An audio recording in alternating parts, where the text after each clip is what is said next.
I think the reason why I really started doing this is we would get together at the holidays and I would realize there were like certain people I barely talked to during the whole time. And so when we started creating different kind of ways to connect where we really had to connect, then what happened is, like you said, there was a richer experience with people.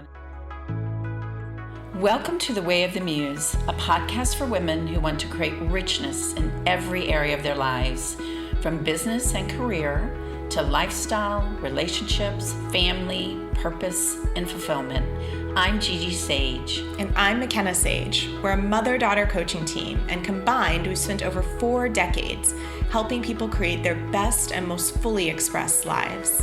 If you're ready to step into your bigger dreams with ease, fun, and flow, you're in the right place. Let's get into the episode. Hello, McKenna. Hello, Gigi. We're going to see each other soon, right? We are. I'm looking forward to it.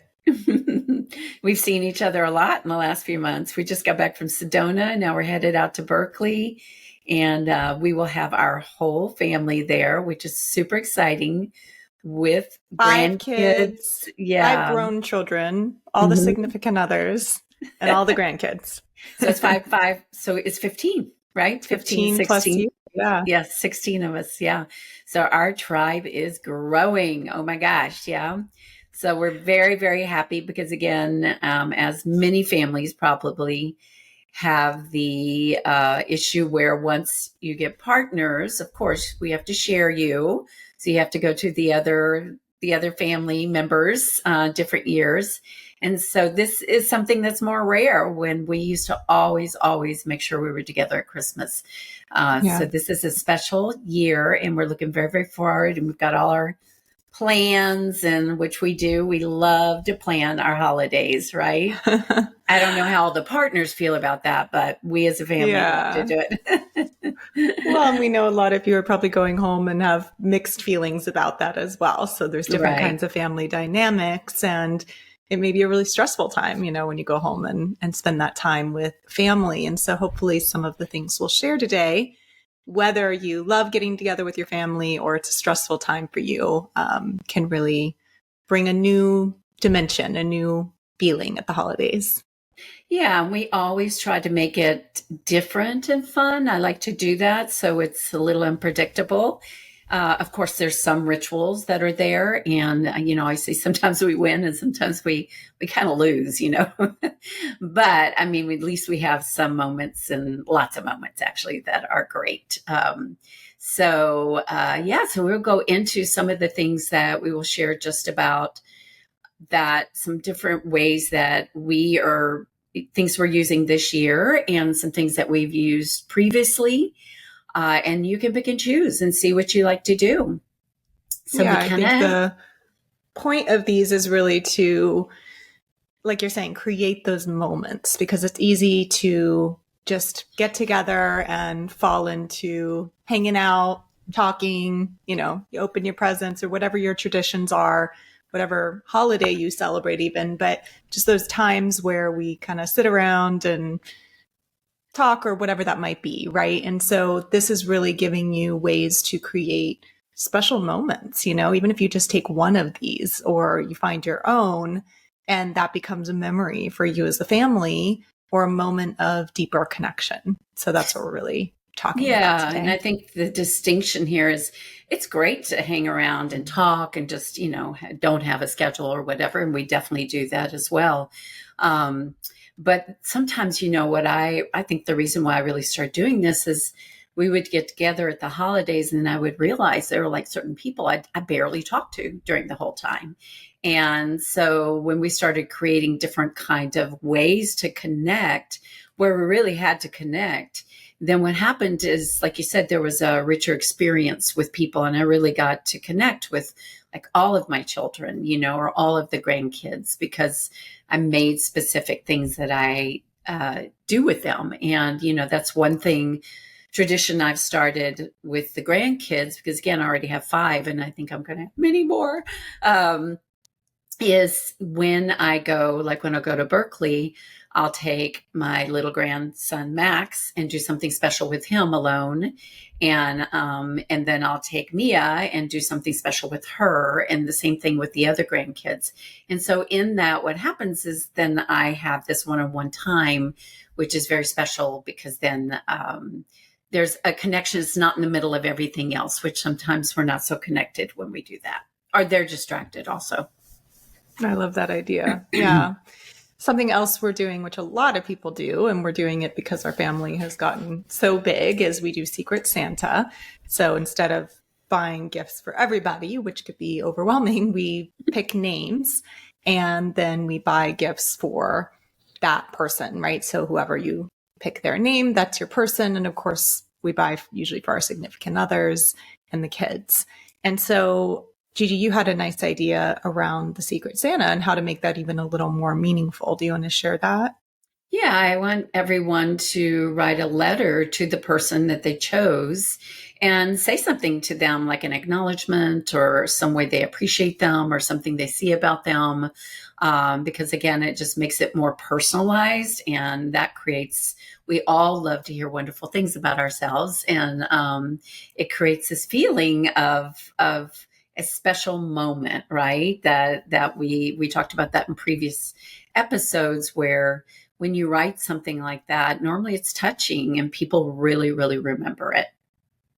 I love that idea. Mm-hmm. Also, a couple things to share logistically about how we made Secret Santa work this year for such a large group is we used a site called Elfster, ELFSTER, I think, elfster.com, which makes putting everybody in and having them pull names really, really easy.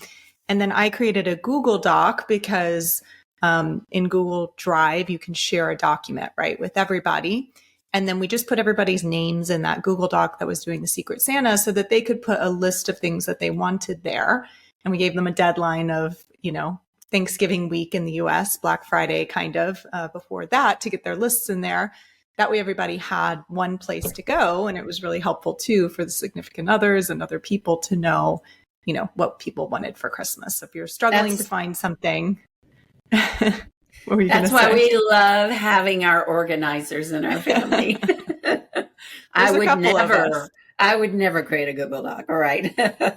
You would be texting lists, trying to figure out who had what, accidentally telling people who's Secret Santa for whom. So it does work if you have someone that loves to put details together and you have them structure this. It gives them a job, and they're really good at it, and it really supports everyone. And I'm telling you, it worked, even though I asked, I think 5 times, where was that link again for that? Yes. So that's our first kind of tradition, is Secret Santa, which many people do again, but I love this addition of a letter to the person that you have Secret Santa for, to just, make it a more meaningful thing, not just a gift that they open, but a moment. So I love that. Yeah. What's another one, Gigi? I know this next one we have on our list is something that you really, I think, champion. So tell us about it. So ask everyone one thing they would like to do. And the reason why I came up with this is I noticed as our family started to grow and as the girls, they got married and they had partners, or when their partners started joining us for Christmas. And I know sometimes the guys that were new in the family were just like, oh my gosh, like these people are over the top, right? And we love the holidays. We like it. And so some of them had never, you can ask them, they were like, I've never experienced anything like this. But, there were parts of it I think that they really loved, and the parts maybe they didn't love so much. But what I noticed is that sometimes maybe they wanted to do something and they didn't get to share that before we came together. And so it caused stress or strain, or maybe everybody didn't feel like they got to participate the way they want to participate in their holidays.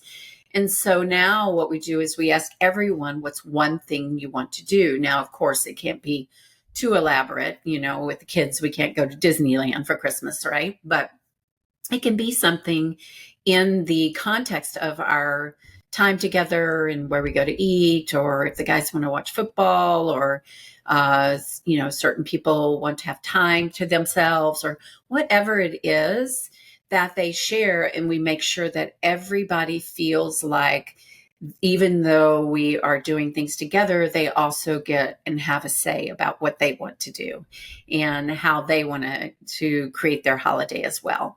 And I think that just relaxes the tension in a lot of ways, because then everyone feels heard, and that's a big part of things. Yeah. So it's very collaborative. Yeah, it is collaborative. And then we create kind of a schedule or a flow, and it can change, but everybody kind of knows what the overall flow is. And then people can see also if they want to participate or want to stay back for certain things. But yeah, it's super fun. I think that's also an important part, McKenna, because, not to generalize, but I think often the men want to know, like, well, what are we doing? Because I've had them many times say that, like, well, what's going on here? And I think when we do put a loose schedule down, it supports, again, that they can visually see it and they don't feel like they're just kind of going along for the ride. So I think that's such an important thing that we do, that makes it more relaxing and more fun. Nice. Awesome. Mm-hmm.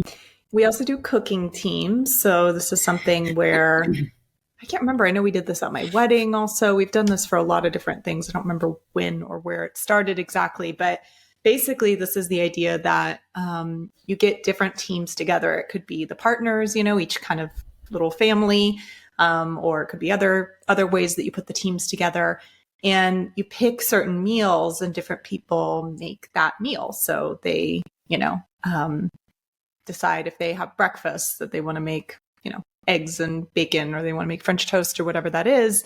And that's their meal. And they really, sometimes it depends. Sometimes they even do the grocery shopping for it and everything else. Or maybe you make one big list and everybody just pitches in.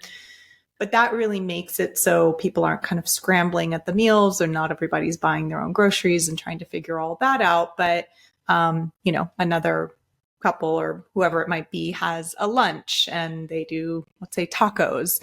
So that really puts structure into the meals and makes it that those are basically handled, and everybody only has to cook one meal for the most part. Depends on how big your family is. And the cool thing about this, I know when I was growing up, so much of, like, when we would go to Christmas at my home, my family, my mother had so much of the weight of Christmas.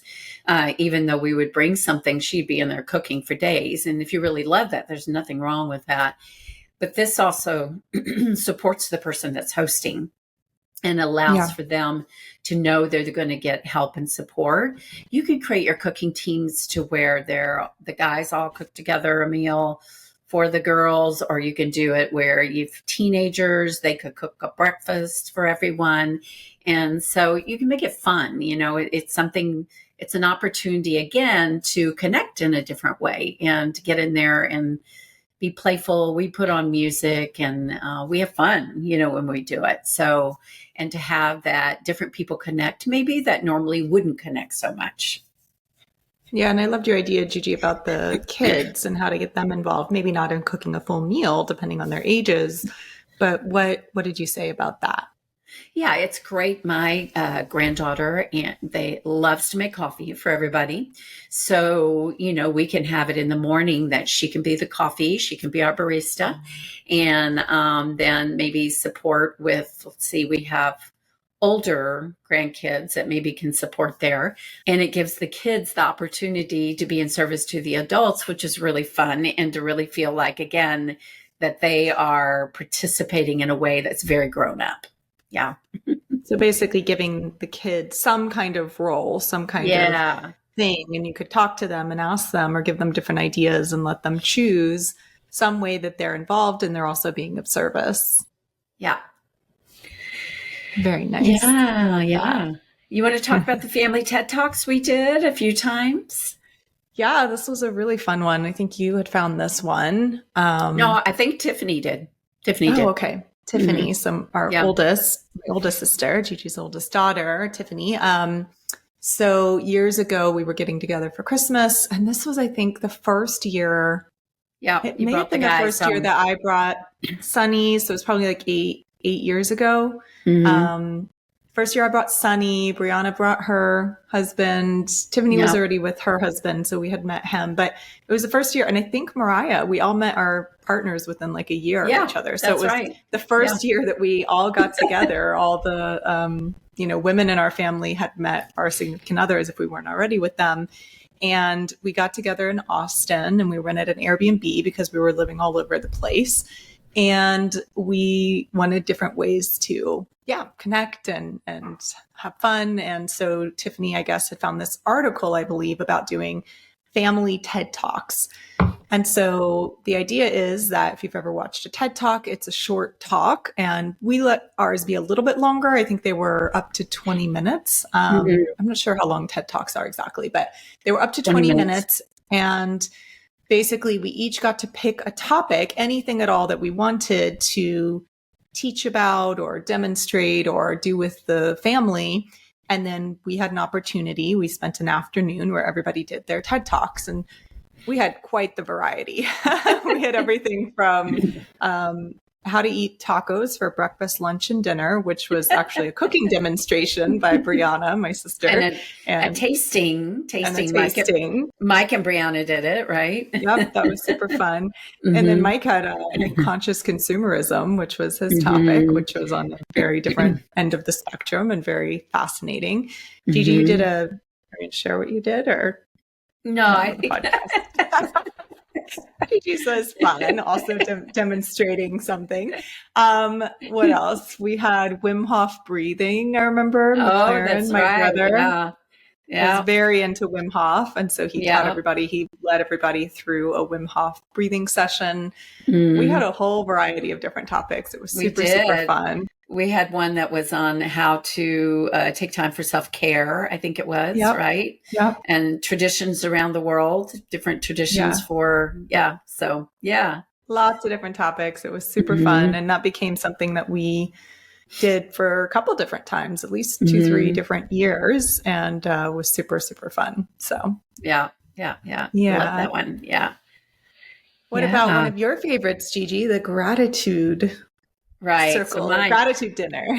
Yeah, I think we talked about this on the Thanksgiving, more towards Thanksgiving, but the one where at the dinner table during the meal, everybody turns to the person to their left and tells them either what they're grateful for or something really about that person, and something that they really see in that person.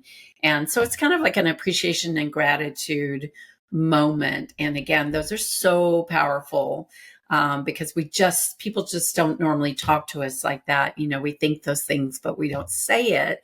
And then often the person you're sitting next to maybe is somebody that you don't even know that well. And so they have to really look and see what is something that they have observed about you or know about you that's special. And then they verbally share that. And that's just really a sweet way it always moving. We always have people that end up crying at the dinner, but happy tears, and it's really, people love it. Yeah, super fun. Love that one. Yeah. So something we've done many times as a family is question cards, and you can buy decks of these cards or you could make them. You can go on ChatGPT and ask for good connection questions for a family over the holidays or something, and it will give you ideas. You could put them on note cards, or there's many different decks out there. We used to use a deck called Vertellus, right? Yeah. Vertellus was one of the decks that we would use. use. That's a Dutch brand. Yeah, there's so many brands. I have some right here. But if you just Google question cards or go on Amazon or something like that, you'll find lots of different ones. And they're basically different conversation starters, right? Different ways to... And you can have everybody pull a card. You can make it an activity where people sit around and somebody pulls a card and everybody answers it. Or somebody pulls a card and they answer it, right? And each person goes around and answers a different question. Something my husband loves to do is just go through question card decks and find really good questions. So he kind of sorts through them and finds the ones he thinks will be great.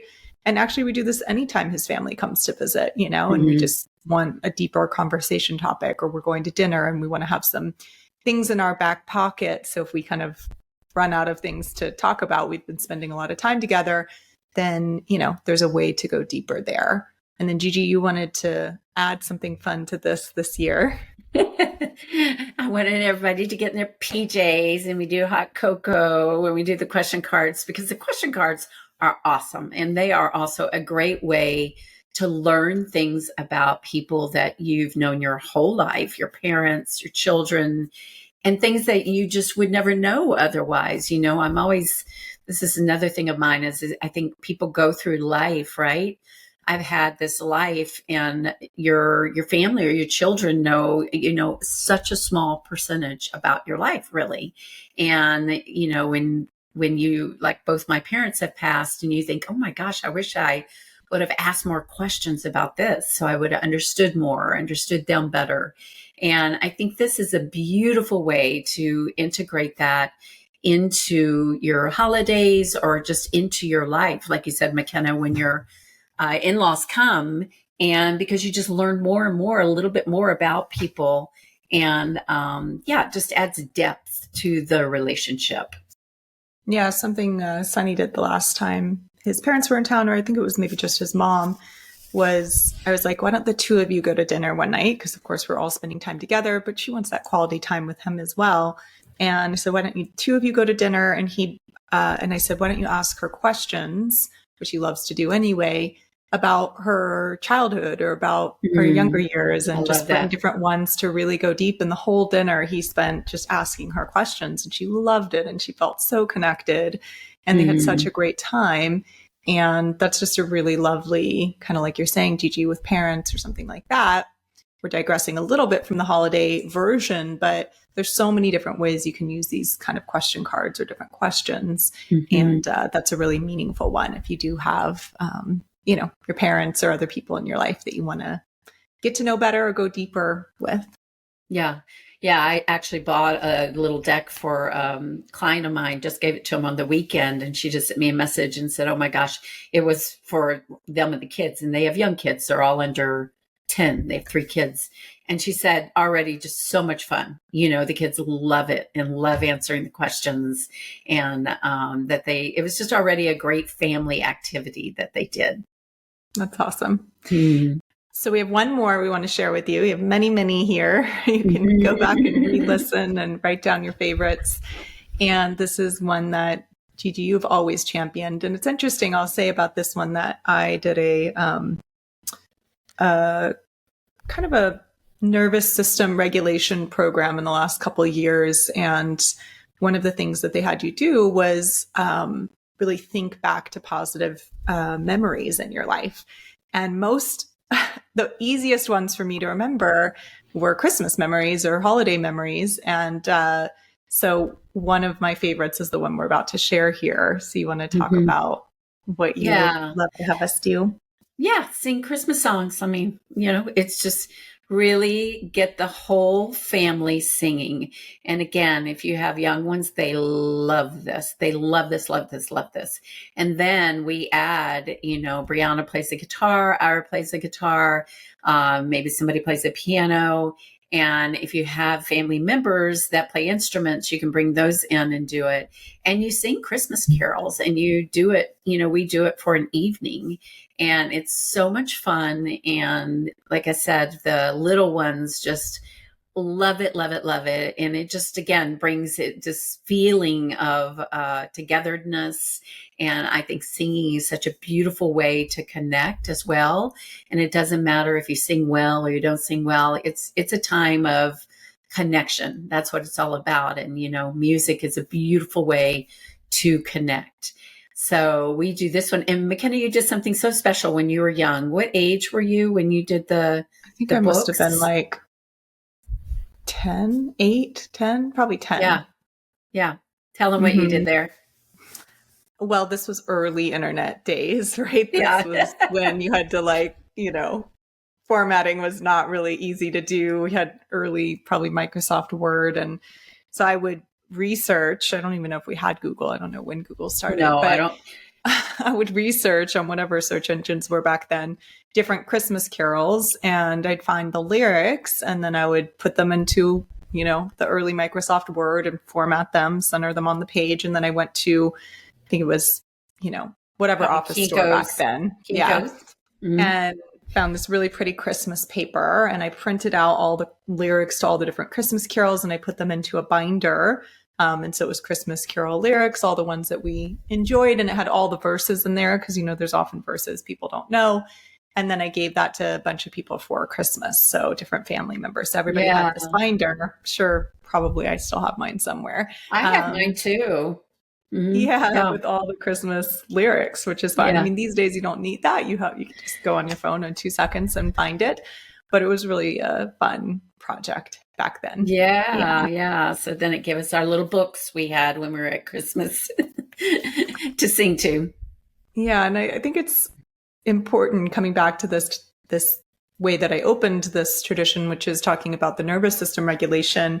And it's interesting to note that, singing the songs was one of the things that what stood out most in my memories, because music is powerful. It conducts, it has a lot of emotion, and it's really connected to memory as well. And so I would put actually in my headphones different Christmas songs, and I would listen to them as I was going back and kind of reliving these memories. And it wasn't from a particular year or something like that. But even again, if you aren't as close with your family, or you guys do have some tension or whatever might be happening, a lot of times people can come together over music. And, even if it's not Christmas carols, even if your family doesn't celebrate Christmas, it's something else. Have a night where everybody picks a song they love and plays it, and, plays it on the speakers, and everybody sings along that knows it, or whatever. Music is just such a bonding, what would you say? Just such a bonding thing. And so having that time where people can play something they love and everybody can sing, if your family's up for singing.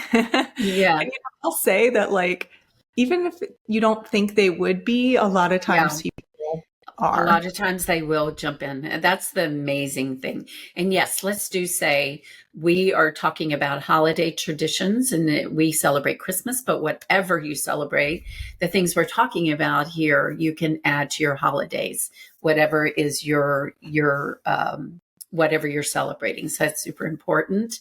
And McKenna, you're so right on. So many times, people are uncomfortable because maybe they've never done this before. Or, sometimes the guys were like, yeah, what is this? Whatever.